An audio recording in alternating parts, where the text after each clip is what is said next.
फैयो ओरैबायदि बर'फोरनि जे उत्साह नुबाय आङो बर' रायजोनि बा हिनजाव जेसेबां बहाय उत्साह देखायबाय दिनै बर' साहित्य सभायाव बिदि जुदि जों उत्साह देखायजोबनो हायोब्ला बर'फ्रा जेरावबो बर'फ्रा एखेबारे उन्नत मोनसे जाथि जानो हागौ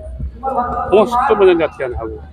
दिनै बेवहाय जेसेबां नुबाय आं एफा बुरजा मानसिफोरखौ खामानि मावनाय गावबा गाव खामानिखौ मोजां मावजोबदों बयबो माने थिना लाबानो मावो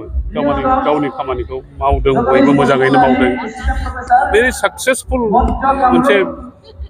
माबा जाबाय बियो हिउज मिटिं गिदिर मोनसे मिटिं जाबाय बियो बेबायदि जुदि जों समाजखौ सालायनो हायोब्ला बर'फ्रा जोंनि भबिष्यतआ मस्त उज्जवल जागोन जों आङो खुब एनकारेज मोनबाय दिनै फैनानै बेवहाय जे बर'नि फिउचारा मोजां जों उन्नत मोनसे जाथि जानायनि लामायाव जों दा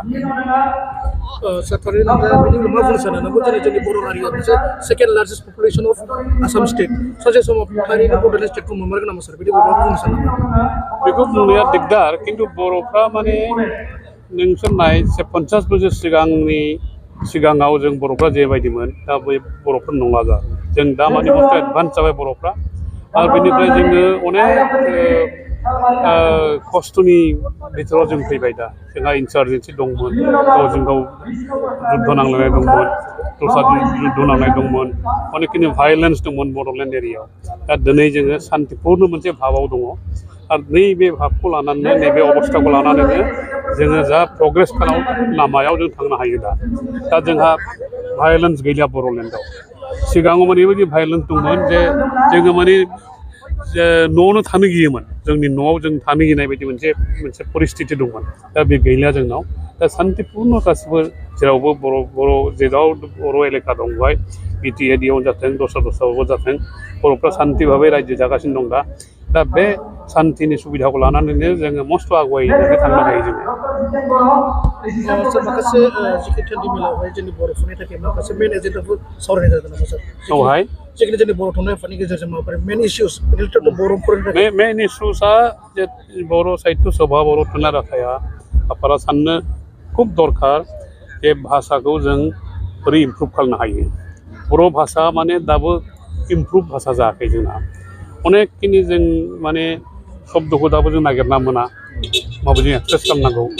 आरो बेल' नङा जोंनि उच्चारणफ्राबो माने मोजाङै जाया उच्चारणखौ मोजाङै खालामनो हानांगौ जिखुनु भाषा जों रायलायोब्ला उच्चारणखौ मोजाङै खालामनो हानांगौ बे बर'आवबो जोङो बेखौ खालामनो हायाखै बेखिनिखौ जोंहा खालामनो दरखार दा